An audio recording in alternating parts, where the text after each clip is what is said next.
2024 లేదా 25లో డిగ్రీ లేదా బీటెక్ చదివారా? సాఫ్ట్‌వేర్ జాబ్ కోసం ఎదురు చూస్తున్నారా? అయితే కోడ్ జ్ఞాన్ 100 డేస్ కోర్సులో చేరండి. జాబ్ సాధించండి.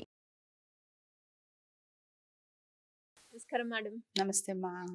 పిల్లలు చేసే ప్రతి పనిని పేరెంట్స్ గమనించాలి అని చెప్తూ ఉంటారు. అండ్ అలాగే స్కూల్స్ అయితే ఓపెన్ అయ్యాయి. ఎస్పెషల్లీ పిల్లల బ్యాగ్స్ గురించి ఎంతోమంది ఎన్నో రకాలుగా వాళ్ళ స్టోరీస్ అయితే చెప్పడం జరిగింది. ఎస్పెషల్లీ పిల్లల బ్యాగ్స్లో బుక్స్ కాకుండా కొన్ని కొన్ని వస్తువులు కూడా మనం చూస్తూ ఉంటాం. సో అయితే రోజు పేరెంట్స్ యొక్క బాధ్యతగా పిల్లల బ్యాగ్ని రోజు చెక్ చేయాల్సిన అవసరం ఉందంటారా మేడం? ఒకవేళ అలా చెక్ చేయకపోతే ఎలాంటి ప్రాబ్లం ఫేస్ చేసే అవకాశం ఉంది? దాని ఎఫెక్ట్ ఏ విధంగా ఉంటుంది? రోజు చేయాలా అంటే రోజు అవసరం లేదు. మ్, ఎందుకు అంటే ముందు అసలు ఫస్ట్ నా ఎదురుకుండా సర్దుకో అనేది ముందు అలవాటు చేసామనుకోండి. ఎలా అంటే అదొక క్రమశిక్షణ లాగా. ముందు నైట్ సర్దుకున్నావా, పెట్టుకున్నావా అని చెప్పేసి మార్నింగ్ మళ్ళీ నువ్వు హోంవర్క్ బుక్ మిస్ అయ్యాను, వర్క్ బుక్ మిస్ అయ్యాను, ఇలాంటివన్నీ లేకుండా అనేది ఒకటైతే. మ్, రెండోది ఏంటంటే వాళ్ళ భద్రత కోసం. ఎందుకు పిల్లలకి భద్రత అంటే ఒక్కొక్కసారి తెలిసి తెలియక కొన్ని వస్తువులు బ్యాగ్లో వేసుకునే అవకాశం ఉంటుంది. వాడి మీద కోపం వచ్చింది, వాడిని ఏదో చేసేయాలి పక్కనుండి, అట్లాంటివి ఉంటాయి పిల్లల్లో. మనం సడన్గా చూస్తూ ఉంటాం కొన్ని చోట్ల పిల్లలు.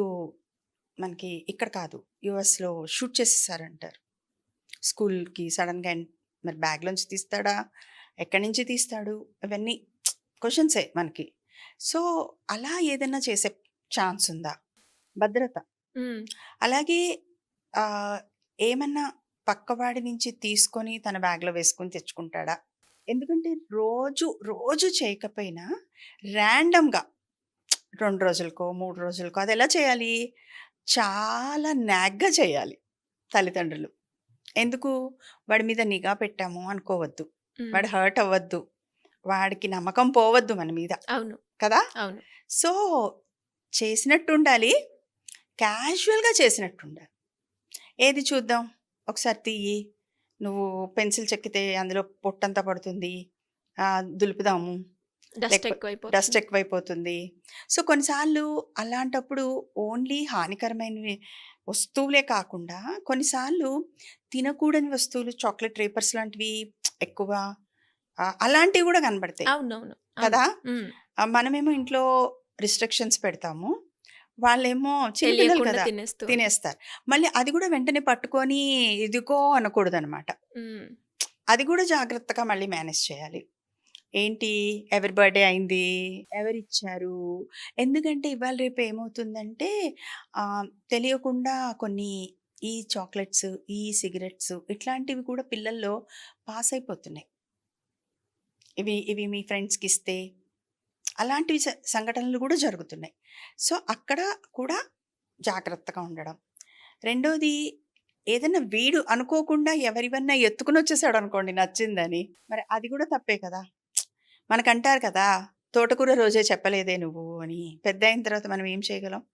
కాబట్టి ఆ చిన్నతనం నుంచే అలవాటు చేయాలి. అలవాటు చేయాలి. తేకూడని వస్తువులు, లేకపోతే పక్కవాడివి పెన్సిలో రబ్బరో ఏదో నచ్చిందని తెచ్చేసుకోవడం. మ్, రేపొద్దున ఏమవుతుంది, వాడికి లాజికల్గా చెప్పకపోతే అరే దొంగగా ముద్ర వేస్తారా నీకు, ఒక్కసారి చేసినా నువ్వు ఎప్పటికీ దొంగగా ఉండిపోతావు. ఆ చిన్నప్పుడు మనం వాళ్ళలో ఆ ఆలోచన చెప్పలేదనుకోండి, వాళ్ళకి తెలియదు పాపం. అట్రాక్షన్గా ఉన్నది తెచ్చేసుకోవాలి, లేకపోతే ఆ, పుస్తకాలు పేజీలు చింపుతూ ఉంటారు పిల్లలు, ఆ పేజీలు కూడా అందరూ కుక్కేస్తూ ఉంటారు. సో నోట్స్ విలువ చెప్పాలి, తర్వాత పుస్తకాలని చింపకూడదు చెప్పాలి, ఎవరివి తీసుకురాకూడదు చెప్పాలి, ఏది ఎవరి దగ్గర నుంచి ఏమి తీసుకోకూడదు చెప్పాలి, ఇంటి నుంచి ఏది తీసుకెళ్ళి ఇవ్వకూడదు చెప్పాలి. ఎందుకంటే మా చిన్నప్పుడు అనమాట, అంటే సరదా అయిన సంఘటనే కానీ ఇది.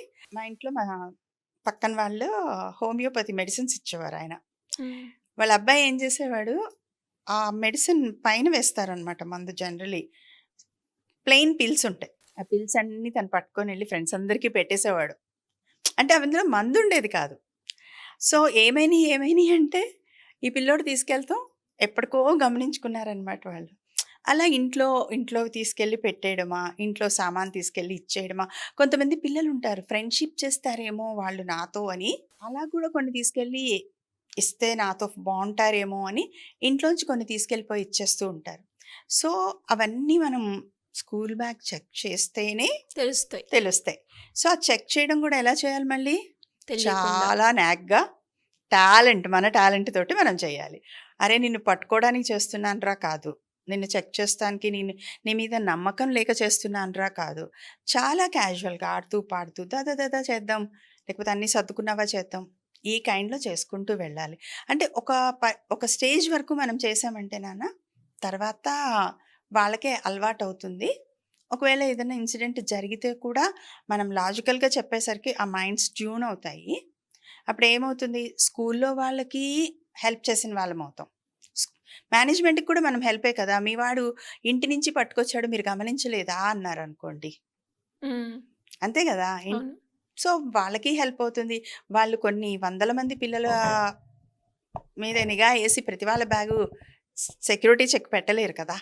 హ్మ్. అందులో ఈ పిల్లలు తీసుకెళ్ళేవి రకరకాల వస్తువులు ఉంటాయి. కొంతమంది ఏంటి ఎక్స్చేంజ్లో టాయ్స్ పట్టుకెళ్తూ ఉంటారు, నీకు ఇది ఇవ్వనా, నువ్వు నాకు ఇస్తావా, అవునవును. అది కూడా జరుగుతూ ఉంటుంది. సో అవన్నీ కూడా పేరెంట్స్ కొంచెం శ్రద్ధగా, కొంచెం ఓపికగా, కొంచెం టాలెంట్తో చేస్తే మంచిది. నిఘా ఉండాలి, చెక్ చేయాలి. సో వీళ్ళు స్కూల్ బ్యాగ్లో ఏముండాలి అంటే జనరల్గా మనం చూస్తూ ఉంటాం, ఈరోజు నేను పెన్సిల్ తెచ్చుకోలేదు అంటుంటారు పిల్లలు, ఈరోజు నేను బాక్స్ మర్చిపోయాను, కాంపాక్స్ బాక్స్ మర్చిపోయాను అంటూ ఉంటారు. సో చూడండి పిల్లలకి పౌచెస్లో అన్నీ ఉన్నాయా లేదా, స్కూల్లో బుక్స్ ఉన్నాయా, వర్క్ షీట్స్ ఉన్నాయా, హోంవర్క్ బుక్స్ ఉన్నాయా, అలాగా టెక్స్ట్ అండ్ నోట్స్ ఉన్నాయా, తర్వాత వాళ్ళకి కావాల్సిన వస్తువులు పెన్సిల్, ఎరేజర్ ఇట్లాంటివన్నీ కూడా, కొన్నిసార్లు స్కెచ్ పెన్స్ అవసరం అవుతాయి. సో వాళ్ళ టైం టేబుల్ కూడా చెక్ చేయండి. ఈరోజు డ్రాయింగ్ ఉందా, డ్రాయింగ్ ఉంటే ఈరోజు మరి ఇవి పెట్టుకున్నావా, ఈరోజు ఆర్ట్ ఉందా, ఈ ఆర్ట్కి సంబంధించి ఇవి పెట్టుకున్నావా. సో అలా వాళ్ళకి చెప్తే, వాళ్ళకి కొన్ని రోజులు చెప్తూ ఉంటే వాళ్ళే టైం టేబుల్ చూసుకుని చక్కగా రాత్రిపూటే అన్నీ సర్దేసుకుని రేపు నాకు ఇది ఉంది క్లాసు అని చెప్పి రెడీ అయిపోతారు. హ్మ్. సో వాళ్ళకి ఫస్ట్ అలవాట్లు మనం చేపించాలి, మనం చెయ్యాలి, అలవాటు చెయ్యాలి. సో బుక్ ఉందా, పెన్సిల్ ఉందా, ఎరేజర్ ఉందా, స్కేల్ ఉందా, అన్నీ పెట్టుకున్నావా, ఇవన్నీ మనం చెప్పాలన్నమాట. So at once nobody knows anything కదా. Slowly gradually they learn. ఆ లెర్నింగ్ ఎలా ఉండాలి, అది మనం చెప్పేలా ఉండాలి. Because we are elders and we are the caretakers and the parents. కాబట్టి నెమ్మదిగా అలవాటు చేస్తే తప్పకుండా ఏదైనా నేర్చుకుంటారు పిల్లలు. ఖచ్చితంగా మ్యామ్. అండ్ అలాగే డైరెక్ట్ వేలో కాకుండా ఇండైరెక్ట్ వేలో కనుక మనము బ్యాగ్ని చెక్ చేయాలి. అలాంటప్పుడు మనకి మన పిల్లోడు ఏం చేస్తున్నాడు, Yes. ఎలా ఉంటున్నాడు అవును. అనేది ఈజీగా అర్థమవుతుంది అవును అంటారు. అవును అవును thank you ma'am. Thank you so much. Welcome నాన్న. సుమన్ టీవీలో మీ పర్సనల్ అండ్ బిజినెస్ ప్రమోషన్స్ కోసం కింది నెంబర్కి కాంటాక్ట్ చేయండి.